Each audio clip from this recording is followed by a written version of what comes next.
জায়গাটার নাম মনোহরপুর। এটা একটা বনেদি গ্রাম। অনেক বছর আগে এই গ্রামের উত্তরে জমিদার রাঘব কুমারের বাড়ি ছিল। এখন অবশ্য সেই বাড়িতে কেউ থাকে না, অযত্ন আর অবহেলায় ধ্বংসস্তূপ হয়ে পড়ে রয়েছে। জমিদার আর না থাকলেও তার বংশের লোকজন আশেপাশে থেকে গেছে। এমনই একজন স্বপন কুমার। ইনি জমিদার রাঘব কুমারের নাতি অশ্বিনী কুমারের একমাত্র সন্তান। এনার বাবার আমলের অনেক জমি জায়গা ছিল, বেশিরভাগই বিক্রি করে দিয়েছেন। এখন গরুহাটার মোড়ে একটা কেরোসিন তেলের দোকান আছে। আগে রমরম করে চললেও এখন আর সেরকম চলে না। মদন নামে একটি ছেলেই দোকানে থাকে। স্বপন কুমার মাঝে মাঝে যায়। দোকান সেরকম না চললেও এখনও যা সম্পত্তি আর টাকা জমানো আছে তাতে কোনো অভাব নেই। স্বপনবাবু প্রথমে বিয়ে করবেন না বলে জেদ ধরেছিলেন, কিন্তু খুড়তুতো দাদা বৌদিদের চাপে এক প্রকার বাধ্য হয়েই বছর 5 আগে খলদপুর গ্রামের বাসিন্দা দেবাশিস ঘোষের একমাত্র মেয়ে চারুলতাকে বিয়ে করেন। স্বপনবাবু অলস প্রকৃতির ছিলেন, বেশিরভাগ সময় বাড়িতে শুয়ে বসেই কাটান। কারো সঙ্গে সেভাবে মিশতেনও না, কারো সঙ্গে ভালো করে কথাও বলতেন না, এমনকি নিজের আত্মীয় স্বজনের সঙ্গেও যোগাযোগ রাখতে চাইতেন না। কিন্তু চারুলতা এ বাড়িতে বউ হয়ে আসার পর আবার আত্মীয় স্বজনের সঙ্গে একটু আধটু যোগাযোগ হয়েছে। কারণ চারুলতা স্বপনবাবুর ঠিক উল্টো স্বভাবের, মিশুকে কথা বলতে ভালোবাসেন আর পরোপকারী। নিঃসন্তান স্বপনবাবুর বাড়িতে একটি ছোট্ট ছেলে থাকে, নাম কেষ্ট। আসল নাম কৃষ্ণচন্দ্র দাস। 5 বছর বয়সেই কেষ্টর মা বাবা করোনাতে মারা গেছে। ওর আর কেউ নেই। কিছুদিন এর দুয়ারে ওর দুয়ারে কাটানোর পর স্বপনবাবুর পরিত্যক্ত এই গোয়ালঘরে ঠাঁই হয়েছে। থাকা আর খাওয়ার বিনিময়ে কেষ্টকে এ বাড়িতে অনেক কাজ করে দিতে হতো। সারা দিন ফাই ফরমাস করতে করতে কমজোরি ছোট্ট কেষ্ট খুব ক্লান্ত হয়ে পড়ত, তাই যখন তখন ঘুমিয়ে পড়ত। বেগুন 500, পেঁয়াজকলি 250, আলু 1 কেজি আর 250 টমেটো, এই 4টে জিনিস মনে করে নিস বাবা। অলস স্বপনবাবু বাড়িতে শুয়ে বসে থাকলেও বাড়ির কোনো কাজ করতে চাইতো না, তাই চারুলতা ছোট্ট কেষ্টকেই বাজার দোকানে পাঠাতে বাধ্য হতো। প্রায় 1.5 কিলোমিটার দূর হাকিমপুর বাজার থেকে কেষ্ট বাজার করে আনতো। একদিন সকাল 10টা নাগাদ কালো মেঘে আকাশটা ঢেকে গেল। কিছুক্ষণ আগেও পরিষ্কার আকাশে রোদ ঝলমল পরিবেশ ছিল। সারা মনোহরপুর গ্রামটা প্রায় অন্ধকারে ঢেকে গিয়েছিল। মাঝে মাঝেই বজ্রবিদ্যুতের ঝলকানি আর তার তীব্র বজ্রনিনাদ গ্রাম্য নিস্তব্ধতাকে খান খান করে দিচ্ছিল। গ্রামের লোকজন যারা রাস্তায় বা মাঠে ঘাটে ছিল সবাই বাড়ি ঢুকে গেছে। নতুন করে কেউ আর বাড়ির বাইরে বের হচ্ছিল না। আজ সকালে স্বপনবাবুর হাকিমপুর যাওয়ার কথা। 8টার সময় ওখানে কৃপা মেডিকেলে প্রেশার মাপানোর কথা, আর ওষুধও ফুরিয়ে গেছে, সেটাও আনার কথা। স্বপনবাবুর হাই প্রেশার আছে, প্রতিদিন ওষুধ খেতে হয়। সকাল থেকে এই যাচ্ছি করেই কাটিয়ে দিয়েছে। এই ব্যাপারে চারুলতা খুব বিরক্ত। স্বপনবাবুকে বলল, দিন দিন তুমি আরও বেশি অলস হয়ে যাচ্ছ। সেই সকাল 7টা থেকে তোমাকে তাড়া লাগাচ্ছি, একটু পরে করে 10টা বেজে গেল। এখন আকাশ কালো করে এসেছে, বিদ্যুৎও চমকাচ্ছে, যে কোনো সময় বৃষ্টি নামবে। এবার কি করে যাবে শুনি? আজ প্রেশারটা মাপার দরকার ছিল, ওষুধটাও তো ফুরিয়ে গেছে, কি হবে বলো তো? আরে ধুর, তোমাকে ওইসব নিয়ে ভাবতে হবে না। কেষ্টকে বলে দিচ্ছি, ও এক ছুটে গিয়ে ওষুধটা নিয়ে চলে আসবে। আর প্রেশারটা কাল না হয় পরশু একবার মেপে নিয়ে এলেই তো হবে নাকি? আরে না না, এই খারাপ ওয়েদারে কেষ্টকে পাঠায় নাকি? ওইটুকু ছেলে, ঘন ঘন বাজ পড়ছে, তারপর মাঝ রাস্তায় বৃষ্টি শুরু হলে কি হবে বলো তো? ছেলেটা ভালো করে ছাতাটাই ধরতে পারে না। বৃষ্টি থেমে গেলে না হয় দেখা যাবে। এই তুমি বেশি বকো না তো। সব ব্যাপারে তোমার আধিক্যতা আমার বিরক্ত লাগে। কোথাকার কি একটা ছেলে, তাকে খাওয়া পড়া থাকা সব দেওয়া হচ্ছে। আজকালকার দিনে এটা সোজা কথা নয়, বুঝেছ? যখন যেটা মনে করব তখনই ওকে করতে হবে, আশকারা দিলে চলবে না, তাহলে পেয়ে বসবে। আমি এক্ষুনি যাচ্ছি, ওকে ডাকছি। অসহায় চারুলতা নির্বাক হয়ে শুধু তাকিয়ে রইল। স্বপনবাবু ঘর থেকে বেরিয়ে বারান্দা দিয়ে কিছুটা এগিয়ে এসে হাঁক দিল, এই কেষ্ট, কেষ্ট, একবার তাড়াতাড়ি বাইরে আয়। কেষ্ট হন্তদন্ত হয়ে বাইরে বেরিয়ে ছুটে বারান্দার কাছে এসে দাঁড়ালো। এই তাড়াতাড়ি একবার হাকিমপুর যা, কৃপা মেডিকেল মানে বাজার ঢুকতেই যে ওষুধ দোকানটা পড়ে ওইখানে গিয়ে আমার 1 পাতা প্রেশারের ওষুধ নিয়ে আসবি। তুই আমার নাম করবি, তাহলে ওরা বুঝে যাবে। টাকা পয়সা দেওয়ার দরকার নেই, আমার খাতা করা আছে, ওরা তুলে রাখবে। দৌড়ে যাবি আর দৌড়ে আসবি, কোথাও দাঁড়াবি না। বৃষ্টি শুরু হওয়ার আগেই যেন চলে আসিস বাড়ি, ঠিক আছে? যা তাড়াতাড়ি যা। কেষ্ট তৎক্ষণাৎ হাকিমপুরের উদ্দেশ্যে দৌড় লাগালো। মা বাবা নেই, ঘর নেই, পয়সা নেই। অসহায় কেষ্ট প্রাণ হাতে করে ছুটে চলেছে। বিবেকহীন একজন আশ্রয়দাতার আদেশ অমান্য করার ক্ষমতা একরত্তি ছেলেটার থাকবে কি করে? মিনিট 5 পর ঝড় শুরু হয়ে গেল। কেষ্টকে ঝড়ের উল্টো দিকেই দৌড়তে হচ্ছিল, তাই এখন তীব্র হাওয়া ঠেলে যাওয়াটা আরও কষ্টকর হয়ে গেল। আশেপাশের গাছগুলোও অসম্ভব দুলছিল, যে কোনো সময় মাথার উপরে ভেঙে পড়তে পারে।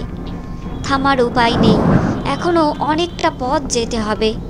ওষুধ নিয়ে আবার তাড়াতাড়ি ফিরেও আসতে হবে, না হলে বাবু রেগে যাবে। আরও কিছুটা দৌড়ানোর পর কেষ্ট হাকিমপুর বাজারের কাছাকাছি এলো। তখন ঝড়ের তীব্রতা কমে গিয়েছিল। দূর থেকে বাজারের বড় বড় বিল্ডিংগুলো দেখা যাচ্ছিল। কালো মেঘের দাপটে চারিদিকটা অন্ধকারাচ্ছন্ন ছিল। বিল্ডিংগুলোতে আলো জ্বালাতে হয়েছে, মনে হচ্ছে সন্ধে নেমে গেছে। কেষ্ট যখন হাকিমপুর বাজারে এলো তখন বেশিরভাগ দোকান বন্ধ ছিল। ওয়েদার খারাপ বলে খোলেনি, ওষুধের দোকান বলে কৃপা মেডিকেল খোলা ছিল। এই ওয়েদারে কেষ্টকে দেখে দোকানের মালিক প্রদীপদা অবাক হলো। তুই এই স্বপনবাবুর বাড়িতে থাকিস না? এতটা রাস্তা এই ওয়েদারে তোকে পাঠিয়েছে। স্বপনবাবুরই তো আজ আসার কথা প্রেশার মাপার জন্য। তবে কি হঠাৎ করে শরীর খুব খারাপ হয়ে গেছে না কি রে? না গো, বাবু যে প্রেসারের ওষুধটা নেয় ওটাই 1 পাতা নিয়ে যেতে বলেছে। প্রদীপদা বুঝতে পেরে ওষুধটা একটা খামের মধ্যে ভরে কেষ্টর হাতে দিল। ঠিক সেই সময় বৃষ্টি শুরু হয়ে গেল। কেষ্ট বাড়ি যাওয়ার জন্য উদ্যত হতেই কৃপা মেডিকেলের প্রদীপদা উদ্বিগ্ন হয়ে কেষ্টকে বলল, হ্যাঁ আমি বলি কি, তুই একটু দাঁড়িয়ে যা, অনেকটা রাস্তা, বন জঙ্গল আর মাঠঘাটে ভর্তি। কোথাও যে একটু দাঁড়াবি সেই জায়গাটা পর্যন্ত নেই। আর এই বৃষ্টিতে রাস্তাঘাট ভিজে একবারে পিচ্ছিল হয়ে যাচ্ছে। তুই বেশি জোরে যেতেও পারবি না, কাচার খেয়ে পড়বি। বৃষ্টিটা একটু থেমে যাক, তারপর নয় তুই আস্তে আস্তে চলে যাবি, বুঝলি তো? না গো, আমি দাঁড়াবো না, বাবু খুব রেগে যাবে। আমাকে বলেছিল বৃষ্টি নামার আগেই বাড়ি ফিরে আসতে। আমি এখনই ফিরে যাচ্ছি। এই বলে কেষ্ট বৃষ্টির মধ্যেই দৌড় দিল। বেচারা কেষ্ট প্রাণপণ দৌড়ে চলেছে। চারিদিক বড় বড় গাছপালা, মাঝখানে সরু রাস্তা, কেউ কোথাও নেই। বৃষ্টির সঙ্গে সঙ্গে পাখির ডানা ঝাপটানোর আওয়াজ, ভয় লাগানো পরিবেশ, কোনো কিছুরই ভ্রুক্ষেপ নেই। কেষ্টকে তাড়াতাড়ি বাড়ি পৌঁছতে হবে যে। আমাদের বাড়ির এমন একটি বাচ্চার ভবিষ্যৎ নিয়ে কত আকাশ পাতাল ভাবি, কত পরিকল্পনা করি, অথচ এমন অভিভাবকহীন অসহায় বাচ্চাগুলো, ভবিষ্যৎ তো দূরের কথা, একটু খাওয়ার জন্যও তাদের কত লড়াই করতে হয়। অবশেষে কেষ্ট বাড়ি পৌঁছলো, আর দেরি না করে সোজা বাড়ির ভিতরে চলে গেল। কিন্তু ভিতরে যেতেই স্বপনবাবু চেঁচিয়ে উঠল, তোকে কে ভেতরে আসতে বলেছে? বাইরে থেকে বললি তো আমি ওষুধটা নিয়ে আসতাম। তোর গা থেকে মেঝেতে কত জল পড়ছে দেখ। চল হাট, বেরো ঘর থেকে। স্বপনবাবুর বকুনি খেয়ে তড়িঘড়ি ওষুধটা দিয়ে কেষ্ট ছলো ছলো চোখে বেরিয়ে গেল। তারপর নিজের থাকার এক চিলতে ঘরটার দিকে এগিয়ে গেল। এইটুকু ছেলেটা বৃষ্টিতে এতটা রাস্তা এসেছে, শরীর ভিজে গেছে, সেটা বিষয় হলো না। মেঝেতে কয়েক ফোঁটা জল পড়েছে বলে স্বপনবাবু রেগে গেল। স্বামীর এই নির্মমতা চারুলতা সহ্য করতে পারছিল না। জানালায় দাঁড়িয়ে কেষ্টর দিকে তাকিয়েছিল। তারপর 15টা বছর কেটে গেছে। স্বপনবাবু আর চারুলতার চুলে পাক ধরেছে। আর কেষ্ট এখন আর ছোট নেই, এখন অন্য সব কাজের সঙ্গে সঙ্গে চাষবাসটাও দেখাশোনা করে। জমিটার বাকি ভিটে পুরোটা কেটে তবে বাড়ি আসবি। আচ্ছা, মাঠে কলমি শাক হলে তুলে আনিস তো কেষ্ট। ঠিক আছে। একদিন চারুলতা স্বপনবাবুকে বলল, হ্যাঁ গো, এবার কেষ্টটার একটা বিয়ের ব্যবস্থা করতে হবে তো নাকি? বেচারা সাতকুলে কেউ নেই, একা একা ঘরে থাকে, কোনো বন্ধু বান্ধবও নেই, শুধু আমাদের কাজ আর একটা ঘুপচি ঘরে আটকে থাকা। এবার একটা ঘর করে দাও আর ওর বিয়ের ব্যবস্থা করে দাও। ওর বউকেও আমাদের কাজে লাগিয়ে দেওয়া হবে, ওর একটা সঙ্গী হবে, আর আমাদের একটা কাজের লোক পাবো। কত ভালো হবে বলো তো? শোনো, তুমি যা কিছু বলছো যতটা সহজে, সব কিছু অতটা সহজে নয়, বরঞ্চ উল্টোটাই হবে। এখন যা কিছু বলছি ও চুপচাপ করে দিচ্ছে, তখন ওকে বুদ্ধি দেওয়ার লোক হয়ে যাবে, দেখবে বিগড়ে গেছে, বইয়ের কথায় উঠছে আর বসছে, তখন কি হবে ভেবে দেখেছ? কই, তুমি তো আমার কথায় ওঠো না বসো না, বরঞ্চ উল্টোটাই হয়। আজ পর্যন্ত আমার কোনো কথা শুনেছ বলে তো আমার মনে পড়ছে না। তাই কেষ্টর বউ এসে ওকে ওঠাবে বসাবে, এটা নিশ্চিত হয়ে কি করে বলতে পারলে? কেষ্ট কি সারা জীবন মুখ বুজে আমাদের কাজ করে যাবে নাকি? ওর কথা ভাবতে হবে না? তবে হ্যাঁ, মেয়েটা ভালো হতে হবে, সেটাও আমার হাতে আছে। আমার মায়ের কাছে মালতী মাসি বলে একজন কাজ করে বহুদিন ধরে। ওর একটা মেয়ে আছে, নাম রাধা, খুব ভালো মেয়ে। ছোটবেলা থেকে ওকে জানি। মা মালতী মাসিকে কথা দিয়েছে রাধার বিয়ের ব্যবস্থা করে দেবে, কেষ্টর সঙ্গে দারুণ মানাবে। চারুলতার কথায় স্বপনবাবু একটু অস্বস্তিতে পড়ে গেল। এমন যুক্তিপূর্ণ কথা জোর দিয়ে চারুলতা বলবে সেটা ভাবতে পারেনি। স্বপনবাবুর কাছে সঠিক উত্তর জানা ছিল না, তাই কিছুটা চুপচাপ থেকে বলল, ঠিক আছে, যা খুশি করো, আমার দেখার দরকার নেই, তবে আমি ঘর করে দিতে পারবো না, ওই ঘরেই থাকতে হবে। তারপর 2 বছর কেটে গেছে। চারুলতার পছন্দ মতো তার মায়ের কাজের মহিলা মালতী মাসির মেয়ে রাধাকে কেষ্টর বউ করে এ বাড়িতে এনেছে। কেষ্ট আগের মতোই দোকান বাজার করা, চাষবাসের কাজ ইত্যাদি যাবতীয় বাইরের কাজ করে। বিয়ের কদিন পর থেকেই রাধাকেও বাড়ির কাজে লাগানো হয়েছিল। কেষ্টর মতোই সৎ আর পরিশ্রমী ছিল রাধা। সকাল সকাল ঘুম থেকে উঠে বাড়ির কাজে লেগে যেত, ঘর দুয়ার ঝাড়ু লাগিয়ে মোছামুছি করত। ঘর দুয়ার সব পরিষ্কার করে রাধা রান্নাঘরে চলে আসতো। সমস্ত বাসন মাজা, ধোয়া ইত্যাদি করা, সবজি কাটা, মশলা বাটা ইত্যাদি যাবতীয় কাজ করত। কদিন হলো রান্নাটাও একটু একটু করে শিখতে লাগলো। চারুলতাই ওকে সাহস দিয়েছে। চেষ্টা কর, তুই নিশ্চয়ই পারবি, সব কিছু শিখে রাখা দরকার। কখনকার কোন কাজে দরকার লাগে কিছুই বলা যায় না। আমি তো আছি, তোর ভয় কি? মালতী মাসি কি সুন্দর রান্না করে, তুই তার মেয়ে, একদিন দেখবি তুইও সুন্দর রান্না করবি। চারুলতার এই সমস্ত কথাবার্তায় রাধা খুব উৎসাহিত হচ্ছিল। ছোটবেলা থেকেই এই চারুদিদিকে রাধা খুব পছন্দ করত। আজ তারই সংসারে, তারই তত্ত্বাবধানে কাজ শেখাটা তাকে খুব আনন্দ দিচ্ছিল। একদিন সকাল থেকে চারুলতার শরীরটা ঠিক ছিল না, মাঝে মাঝে জ্বর আসছিল। সেদিন বিকাল থেকে বৃষ্টি শুরু হয়েছে। সন্ধ্যাবেলা চারুলতার শরীরটা আরও খারাপ হলো। চারুলতার জ্বরে ঘা পুড়ে যাচ্ছিল। কষ্ট সহ্য করতে না পেরে বলল, আমি আর পারছি না, তুমি একটা কিছু ব্যবস্থা করো। সারাটা দিন গুরুত্ব না দেওয়া স্বপনবাবু বেগতিক দেখে ঘর থেকে বেরিয়ে গেল। পাশের ঘরে গিয়ে ডক্টর সরকারকে ফোন করতে গেল, কিন্তু কানে নিয়ে বুঝতে পারলো ফোনটা ডেড হয়ে গেছে। যত সব দরকারের সময় কিচ্ছু পাওয়া যাবে। একটু বৃষ্টি হলেই এমনটা হয়। যত তাড়াতাড়ি সম্ভব রাধাকে ডেকে চারুলতার কপালে জলের পট্টি দেওয়াতে শুরু করলো, যাতে জ্বরটা একটু কমানো যায়। তারপর কেষ্টকে ডাকতে চলে গেল। এই প্রথম দায়িত্ব জ্ঞানহীন স্বপনবাবুকে একটু বিব্রত হতে দেখা গেল। স্বপনবাবু ঘর থেকে বেরিয়ে বারান্দা দিয়ে একটু এগিয়ে এসে হাত দিল। হ্যাঁ বাবু, এই তাড়াতাড়ি আয় একবার। কেষ্ট হন্তদন্ত হয়ে বেরিয়ে বারান্দার কাছে এসে দাঁড়ালো।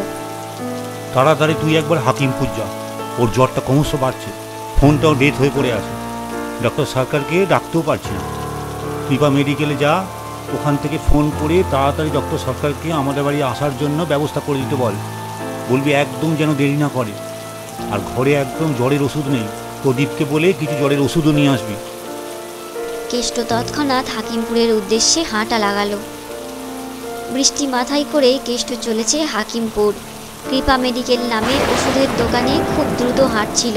বৃষ্টির সঙ্গে ঘন ঘন বিদ্যুতের ঝলকানি, সেসবে ভ্রুক্ষেপ ছিল না। একটু আস্তানা আর খাওয়ার জন্য সারা জীবনের আনুগত্য।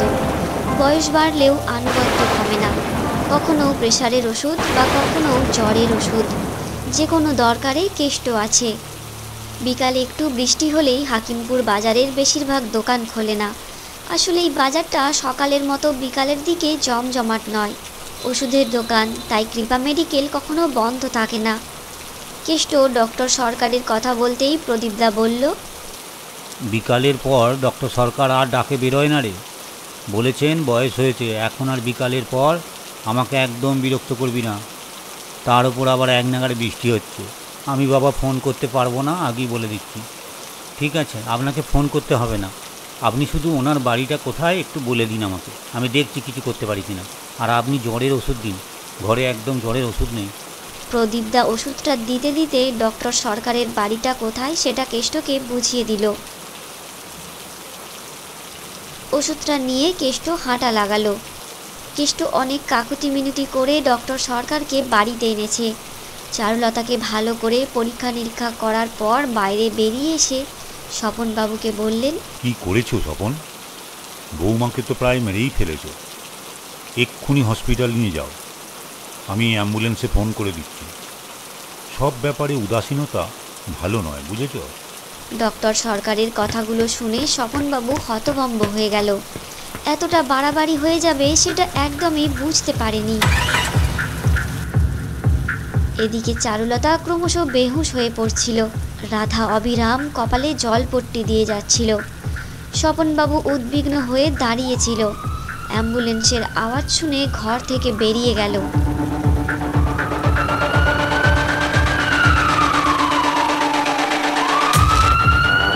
যতটা সম্ভব তাড়াতাড়ি চারুলতাকে অ্যাম্বুলেন্সে করে হসপিটালে নিয়ে যাওয়া হলো। নিকটবর্তী সদর হসপিটালের দিকে ছুটে চলল অ্যাম্বুলেন্সটা।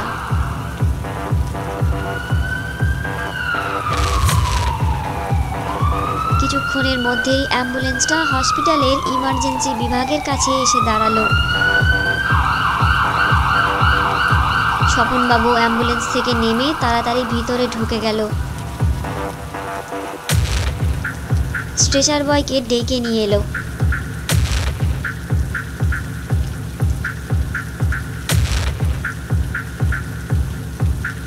তারপর চারুলতাকে স্ট্রেচারে শুইয়ে কেষ্টকে নিয়ে ভিতরে চলে গেল।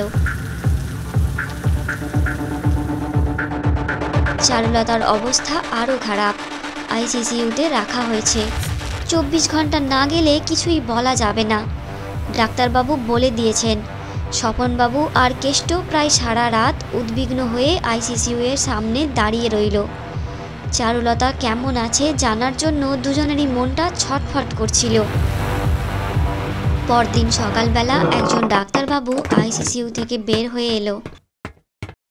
পেশেন্টকে আনতে অনেক দেরি হয়ে গেছে, আমাদের বিশেষ কিছু করার ছিল না। তাও আমরা সব রকমভাবে চেষ্টা করেছিলাম।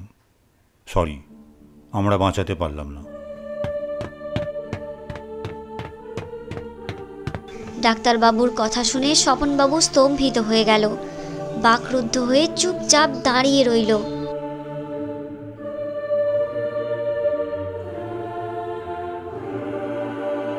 তারপর 1 মাস কেটে গেছে।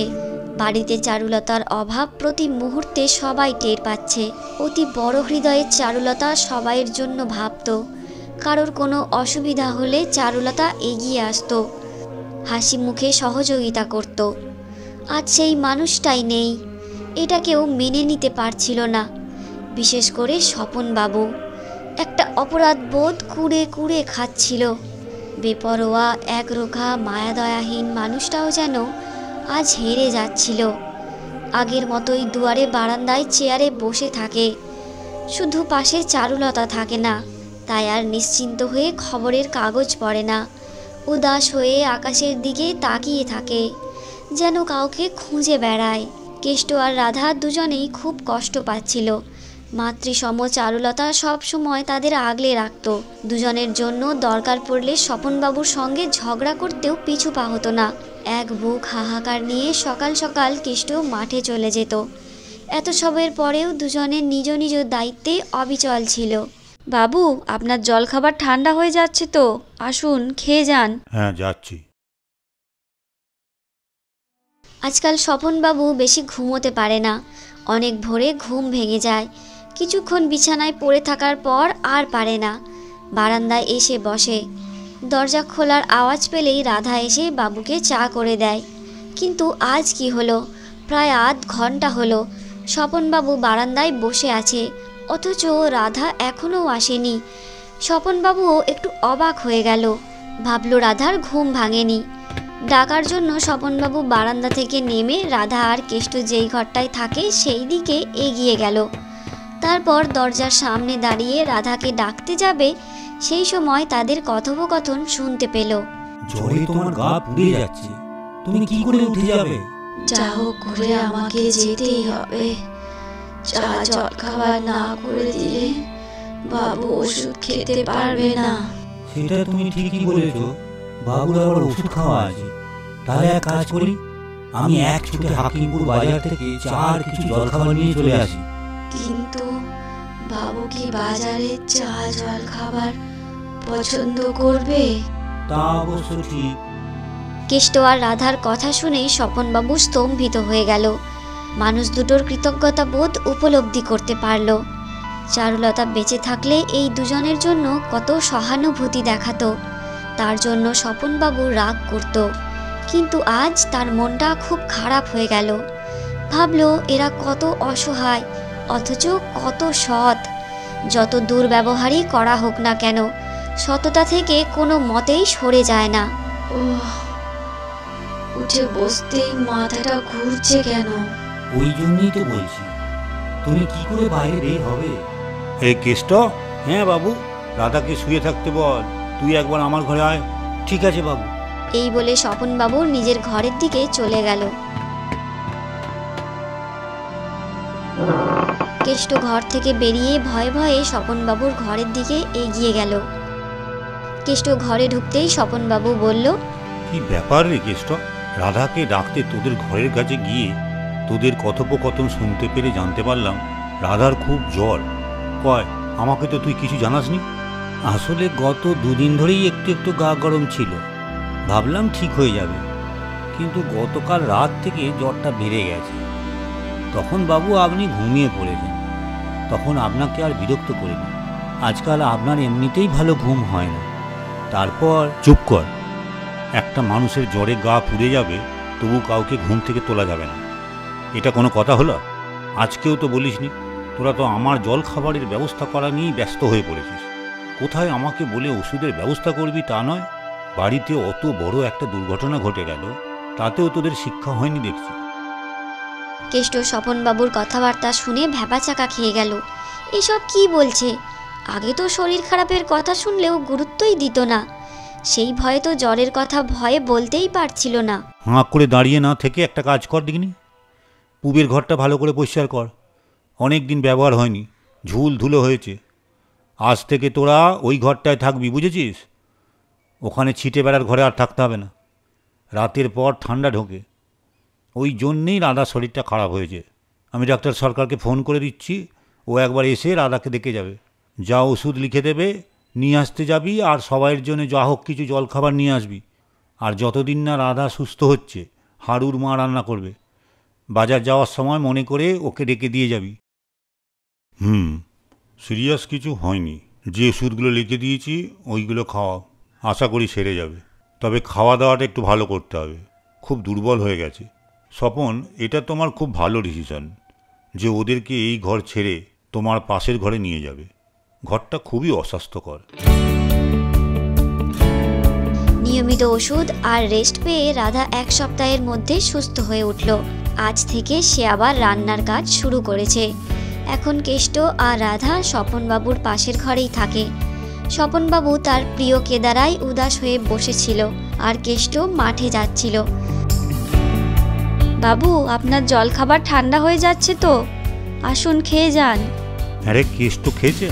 না। কেষ্ট, এদিকে আয়, এদিকে আয়। আগে জলখাবারটা খেয়ে যা, তারপর মাঠে যাবি। স্বপনবাবুর ডাকে কেষ্ট দরজার কাছ থেকে ফিরে এলো। প্রতিদিন শুতে যাওয়ার আগে স্বপনবাবু একবার চারুলতার ফটোটার সামনে গিয়ে দাঁড়াতো, যেন কিছু বলার চেষ্টা করত। জীবদ্দশায় চারুলতাকে অবহেলা করা স্বপনবাবুর বুকটা হাহাকার করে উঠত। একটা অপরাধ বোধ তাকে কুড়ে কুড়ে খেত। আজ স্বপনবাবু একটু বেশি আবেগপ্রবণ হয়ে পড়েছিল। চারুলতাকে কিছু কথা না বলে পারছিল না। চারু, তুমি বলতে ওরাও তো মানুষ, তখন তোমার কথাটা পাত্তা দিতাম না। ঘটনাক্রমে তোমার কথাটার গুরুত্ব বুঝতে পারলাম, তাই তোমার কথাটা না শুনে পারলাম না। এত তৃপ্তি ভাবতেই পারছি না। আজ তুমি নিশ্চয়ই একটু খুশি হয়েছ, তাই না?